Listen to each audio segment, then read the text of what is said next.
Isa ang Pilipinas sa may pinakamataas na literacy rate sa rehiyon ng Asya. Karamihan sa atin marunong sumulat at magbasa. Pero ibang usapan kung naiintindihan ba natin ang bawat salita. Sabi, around her house grow blue, purple, and rose-colored flowers. Ano ibig sabihin kaya nun? Around her house? Ano ibig sabihin ng around her house? Bahay ni Mama. Bahay, tapos Ano yung around? Hindi likod. Arab. Around. Ayon sa pag-aaral, 9 sa bawat 10 batang Pilipino na nasa grade school level ay marunong magbasa. Pero sa bilang na ito, kalahati lang ang naiintindihan ang kanilang binabasa.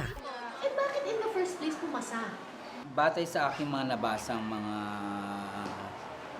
nangyayari ngayon sa public school system, nagpapataasan kasi ng performance ang bawat paaralan. So, iniisip siguro nila na pag maraming pinasa ay maganda ang performance ng paaralan. Kaya nagkakaroon ng mass promotion na tinatawag. Isang Ayon sa mga guro, nakabase ang performance rating ng isang paaralan sa dami ng mga batang kanilang natuturuan taon-taon. At kapag may bumagsak sa klase, teacher lagi ang sinisisi. So usually ang hindi maganda kasi nangyayari, kapag binagsak mo, pag marami kang binagsak, teacher factor. Kahit ginawa mo na lahat. Yes. Ang gagamitin kulay sa eyepiece, orange. Ayon sa mga teacher, kapag binagsak nilang estudyante, sinusugod sila ng mga magulang, sinisisi ng mga principal, at pagdating ng bakasyon, binibigyan pa ng dagdag na trabaho. Ang public school teacher, April and May, wala na kaming pasok. Bakasyon na namin yon. So kapag ako may binagsak ako, kaya ako yung magsa-summer mismo sa kanila. Magre-render kami ng 6 to 8 hours para isummer sila the whole month at yun ay libre. Aminado ang DepEd na isa sa sukatan nila ng performance ng isang guro ay ang dami ng mga estudyanteng pumapasa o bumabagsak sa kanyang klase. Somehow, magre-reflect yun kasi masasabi na anong ginawa mo. Kasi imposible naman yun sa 10 buwan na nandoon ka kung nagtuturo ka ng tama. Nakapacitate na kita, hindi mo pa rin kayang gawin yung trabaho mo. There's something wrong with you. Kaya para hindi mapagbuntungan ng sisi, napipilitan ng ilang guro na ipasa na lang ang bata kahit hindi pa ito handa. Madalas, ma'am, nagtatalo yung konsensya, yung criteria mo as a teacher, at yung criteria ang Senate naman ng institution. So masakit sa amin na yung ibang bata sumusunod, nakakasunod sa criteria na binibigay mo, nakakapasa, and then yung isa naman, hindi marunong magbasa pero kailangan mong ipasa kasi kailangan mong sumunod minsan sa kagustuhan na rin ng institution mismo. So masakit mang tanggapin pero kailangan din namin gawin. Pero tunay nga bang kasalanan lang ito ng mga guro? Mahigit 3,000 ang estudyante sa Sauyo High School, pero 38 lang ang bilang ng kanilang regular classroom. Ibig sabihin, pinagsisiksikan sa bawat silid ang halos 100 bata. Masikip po talaga. Masyadong marami.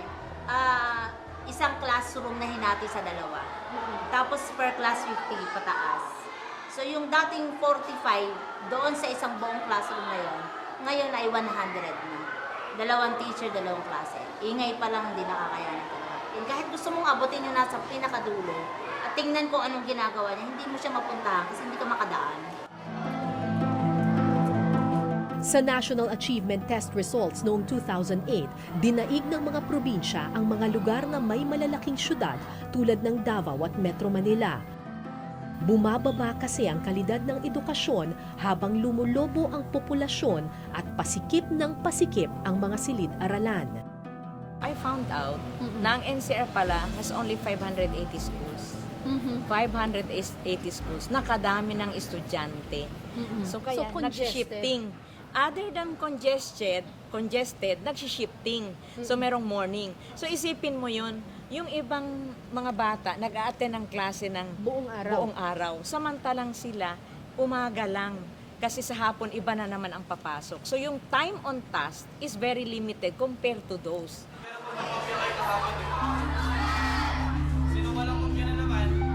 Masikip na classroom. Leksyon na di masabayan. Laganap na kahirapan at salat sa pagmamahal. Ngayon ko lang naiintindihan kung bakit sa edad na 12, may mga batang hindi pa rin marunong magbasa.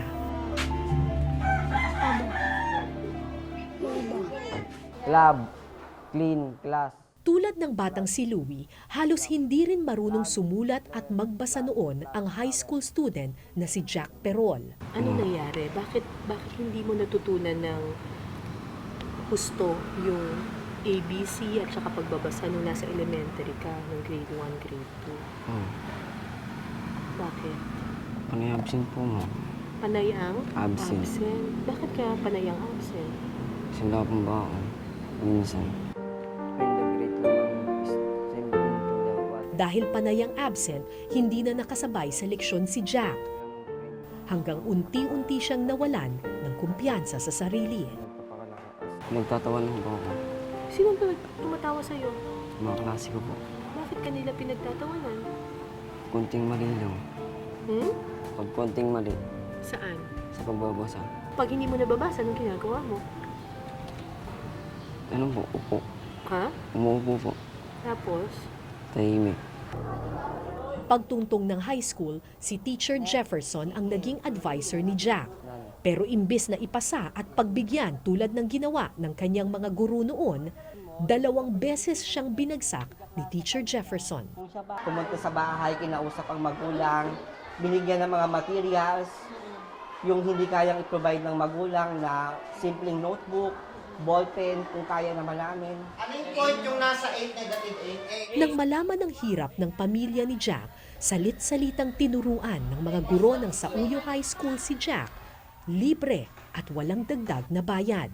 Pagka Sabado po, pumupunta naman po sila ng school para magano yung extrang pasok po para sa mga mga bumalik ata nung nakaraan. Ah, talaga? Parang may tutorial. Ako, parang ganun po. Tapos pagka ata pagkatapos ng klase nila man parang may extend sila. May extend sila.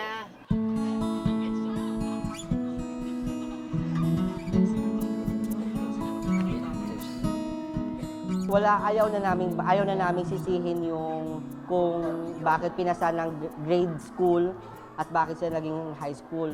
Kasi naintindihan namin na yung teacher din ay biktima rin ng maling sistema siguro ng ating edukasyon. So, ngayon nandito na tayo sa grade 7. Nandito na to eh. So, ang tanging gagawin namin sa high school bilang grade 7 teachers, itatama namin yung pagkakamali or pagkukulang na hindi naibigay nung grade school sila. Kaya makalipas ang 3 buwan, Sa mahal kong katunggali na kapwa ko'y Pilipino, huwag nating kalimutan, dapat nating isa puso. ayon sa mga guro, malaking tulong din sa kanila nang magdesisyon ng pamilya ni Jack na sumali sa pagtuturo. At first, the ladies were curious and then become jealous in the... Si Jack ay isa lamang sa mga estudyante ng Sauyo High School na nakahanap ng pag-asa sa pagbabasa. Kaibigan nilang ang Marami pang batang dapat turuan. Sana hindi pa huli ang lahat. Kami yung tumatayong pangalawang magulang sa kapat. Kung ano yung kakulangan ng magulang, kung ano yung kakulangan ng lipunan, kung kaya namin ibigay. Kahit sa maliit na paraan,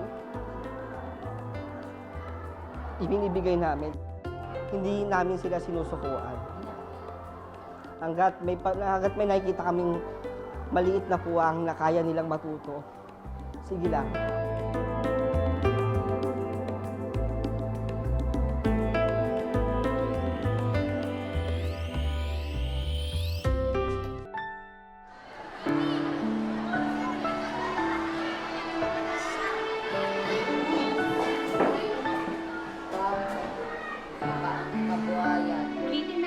Ang problema sa pagbabasa ay hindi lang problema ng isang bata o ng isang eskwelahan. Problema ito ng buong sistema ng edukasyon. Mas malalim ang problema. Pagbabasa lang yung nakikita ang problema. Yun yung tanaw ng mata. Pero yung lalim ng pinanggalingan nun, yun yung nakakantig ng puso talaga. Da. Ay, bida pala. Pagbasa ang pundasyon ng kaalaman. Paano ka matututo kung hindi mo man lang kabisado ang simpleng alpabeto?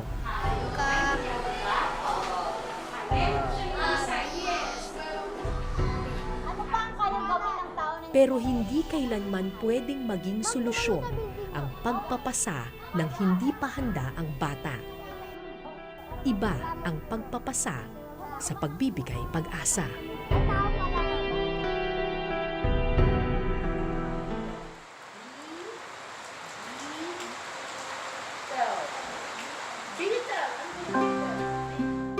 Bago natapos ang aming araw, binigyan ko ng ilang libro ang batang si Louie.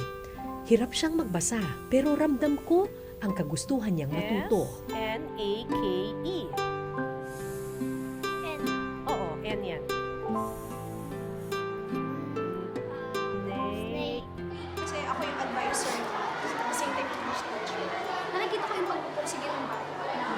Makikita mo, mama ko yung magbabasa niyan. Siya yung sinasabi niya, ako na lang po magbabasa. So nakikita mo yung effort ng bata na kahit nahihirapan siya. Gusto niya Pinipilit naman po siya. Madaling mawala ng pag-asa sa mga batang umabot na ng high school nang hindi man lang marunong magbasa. Pero sa kaso ng batang si Louie, alam kong hindi pa huli ang lahat. A big red box. Uy, ang bilis mo na magbasa. Box. Hanggat may mga gurong tapat sa paglilingkod, hanggat may pamilyang handang kumalinga, hanggat may lipunang seryoso sa pagbibigay serbisyo, matutuklasan din ng mga bata na may pag-asa sa pagbabasa. Ako po si Cara David at ito po ang Eyewitness.